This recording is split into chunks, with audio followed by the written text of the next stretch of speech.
Most guitar players think faster is better. But this is how I actually learned to groove hard and play in time.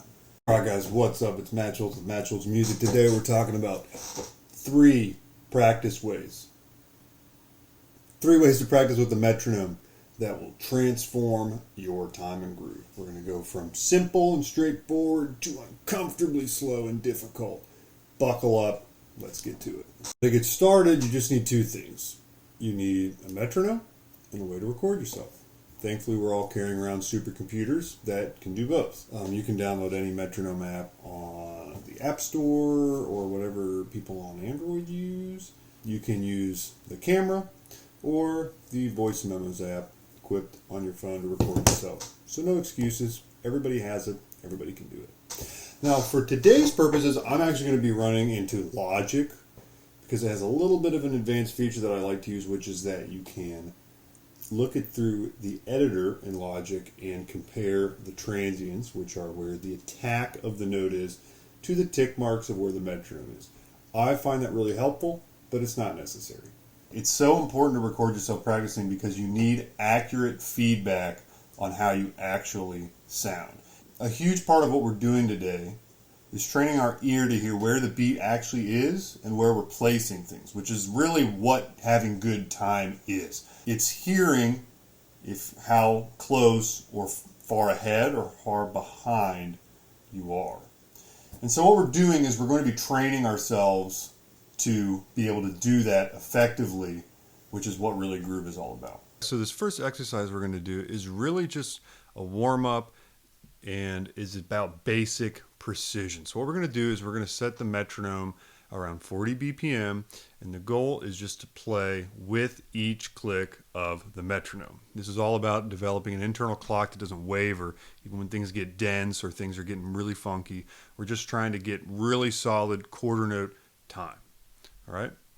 And it'll go something like this.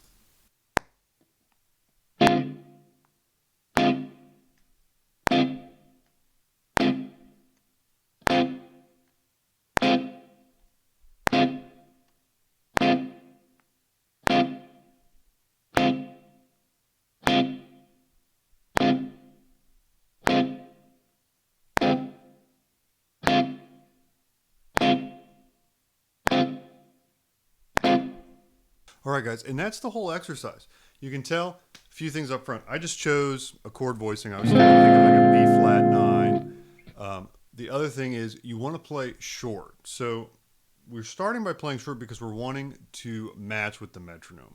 Now, there is a variation on this exercise where you can play long, and that's also another challenge. But at first, we're really just trying to nail in and nail the metronome.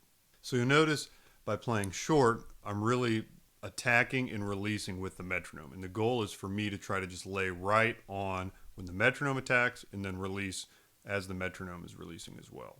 I actually have a Logic session set up where I was recording myself, so you can see the metronome's at 40.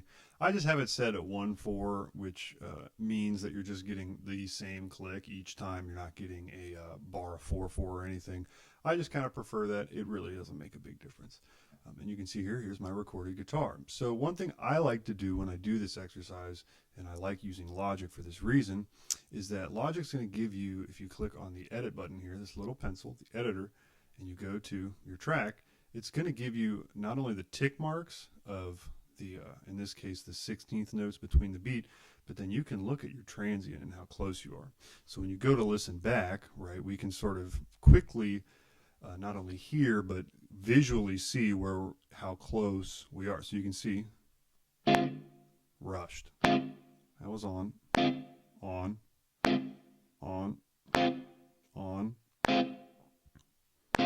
maybe a little behind there, but pretty much on. So see there, I was getting lazy. I'm getting ahead.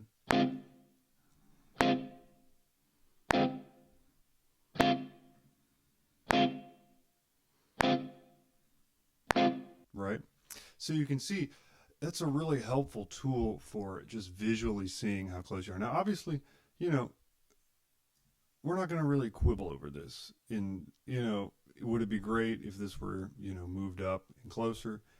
Yes, that's our goal. But in the grand scheme of things at 40 BPM, That's pretty good. Now I tend to be a little more hard on myself about rushing, because rushing is just terrible. And you can see here, like this first one, that's bad. I would call that not good.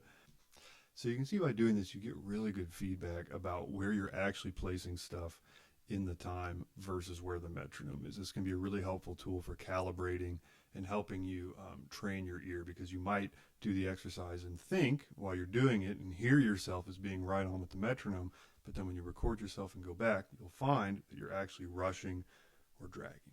So this next exercise we're going to do is similar, but what we're going to do is actually have the metronome be expressing halftime for us. So we're wanting to think of it as the 2 and the 4 of the bar.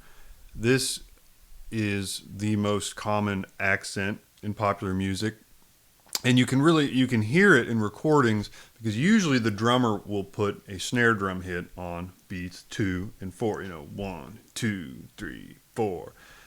I know you can't hear the drums, the air drums, but in my mind I heard it. It sounded great. The snare is often on 2 and 4. So we're having the metronome emulate that. Now this is going to be more of a groove-based exercise for feel, phrasing, and just getting in the pocket more so. So we're going to still record ourselves. We're wanting to be accurate, but this is also going to simulate a little bit more a band setting where we're really feeling that half note pulse. So I'm going to play a little bit. I'm going to play the main guitar part to The Payback by James Brown, famous little funk guitar thing. And I have the metronome set at 43 BPM.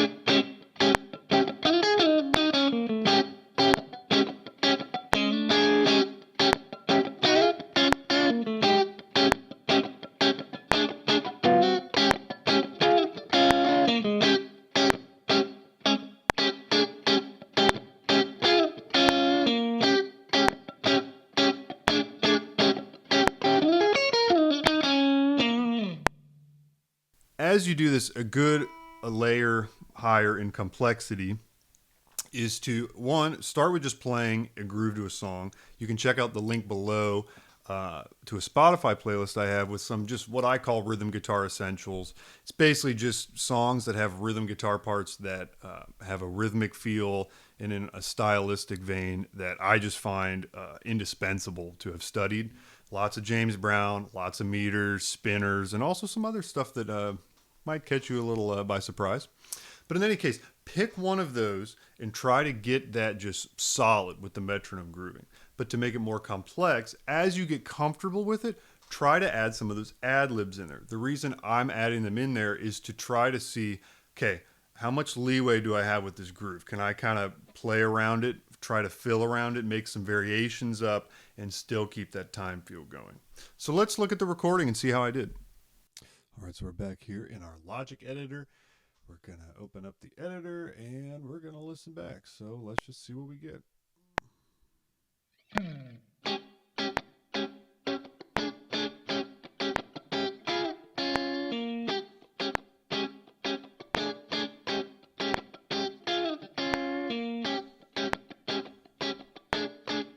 So you can see when you play the grooves, you're not only wanting to look at some of the subdivisions, but you also want to check out if whatever the groove lands on the beat with the metronome, check that out and kind of hone in on that. That's sort of your anchor points, right? You want to make sure that you're really nailing in and nailing beats 2 and 4, right, in this exercise here.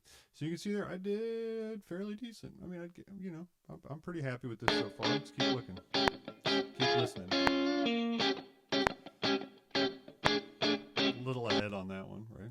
A little ahead, and you can hear that hopefully. I was sort of relaxing for a second. You can hear and see I'm behind just a little bit, relaxed, and got excited.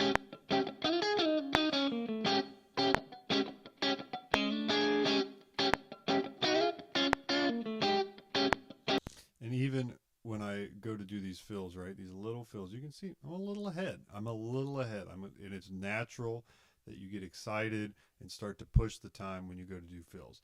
That is a really hard skill to master, to be relaxed and maintain a relaxed on or even slightly behind the beat feel while you do those.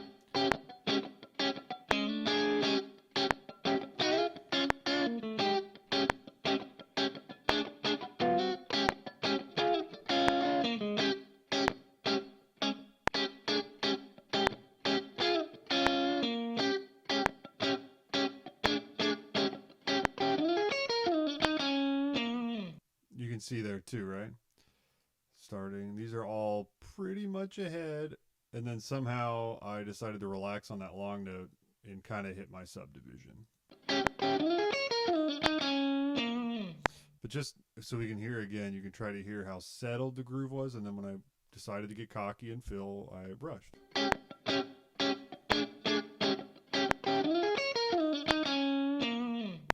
Little bit. So overall, you can see, I'd give myself like a B minus, pretty decent. Some parts that were ahead. Overall, what I learned is that I'm generally going to rush the fills, obviously, and then also where the beat actually is. So when this groove lands on beat 2, I was really tending to rush that downbeat. That's just something I notice in myself. For whatever reason, I tend to rush downbeats. And you should notice too, when you go to, if you have this capability, just notice what your tendencies are. Even if you listen, do you tend to rush downbeats? Do you tend to rush syncopations? Those are good things to take notice of so you can try to address them and practice those specific challenges. If you're feeling a little black and blue from these two exercises, that is totally normal. Let me set the expectation here. These are pretty tough exercises that should stay with you for the duration of your practicing career as an intermediate, advanced guitarist to when you're touring with Chaka Khan in 3 years. Whatever it is, this stuff is essential to your time, your groove, your pocket, and then you will always be wanting to deepen and refine that skill. So this never really leaves the practice wheelhouse. It's good. You can start anytime and it's going to serve you well. Just know that it's not the sort of thing that you're going to get together in a week and then put away, right? This is a really just a lifelong skill and a lifelong practice that we're cultivating here.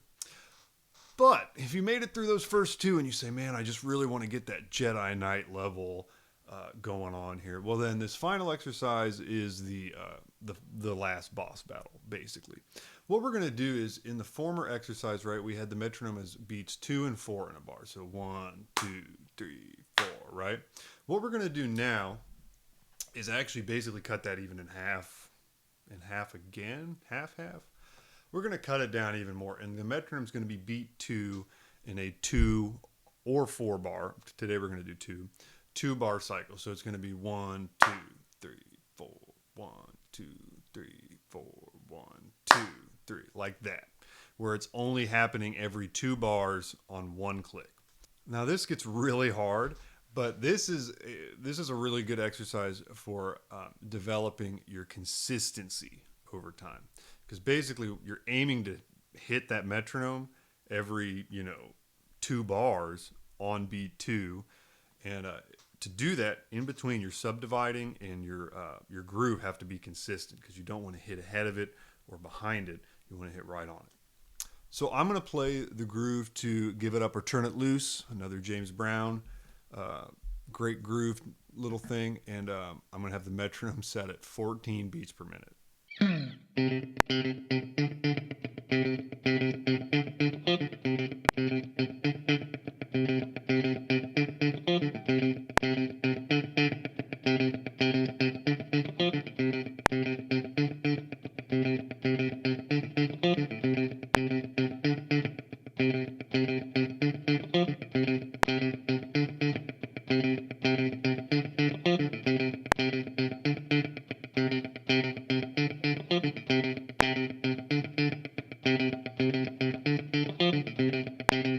We're at 14 BPM, and we have the guitar. You can see take 5. I'm not gonna lie to you guys, it just took me a few to get get right in there. But let's see how I did.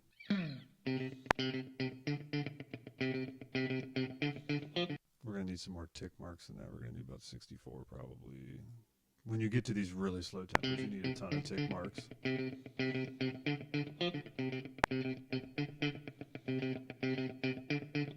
So you can already hear there I had to shift, because you can see here I was supposed to be landing on beat 2. Da-da, da-da, and that's right here, and I was way behind. And I think I was just dragging butt here at first.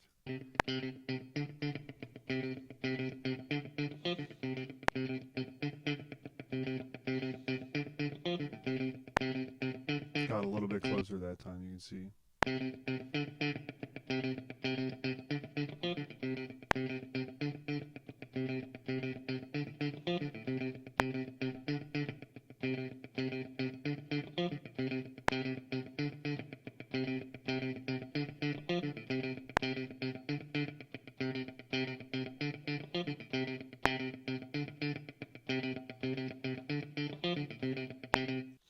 So you can see in the course of this time that I was generally behind it. I will admit, this BPM is a little bit faster than the recording, but no excuses here. Should have been able to play it in time. And I was generally just behind. You can see there was a couple times,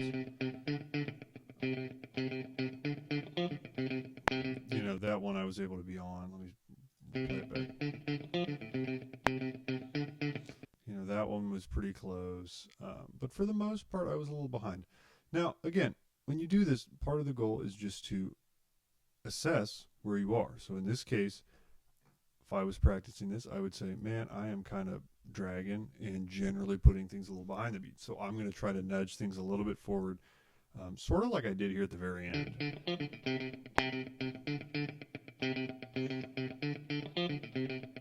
So that I'm closer to the actual beat. That's the whole goal here, is just to assess and then correct. Assess and correct. So the feedback from this is that I was generally dragging, and it's really, I was dragging at the very beginning. I was dragging from the start because I'm, you know, first one I was dragging. Still dragging. You can see there, and dragging quite a bit, right? So in the course of it, I did kind of correct. I brought that gap smaller, but still, if I was practicing this, I'd say, man, I really need to nudge it up a little bit. So, which of these three was hardest for you guys? Drop in the comments below. I'd love to hear about it. If this pushed you out of your comfort zone, you're on the right path. This is all about strengthening our internal clock, strengthening our own sense of groove. And if we do that, everybody's going to thank you for it. Don't know why that came up. Everybody's going to thank you for it. Your bass player, your drummer, cousin-in-laws, the guy working at the deli, your wife. Everybody's going to hear you and say, man, thank you for playing with great time and great groove. I promise. All right, guys, I hope you enjoyed this video. I hope it was informative. I hope you're really loving getting into metronome and just practicing and getting. I can't wait to hear y'all just grooving your butts off. It's going to be great. We're going to make this world just groovy and funky again. Make America funky again. That's what I'm saying. All right, guys, I hope you enjoyed this video. If you did, hit that like button, hit that subscribe button. I will be back with more guitar-related content. Until then, stay funky.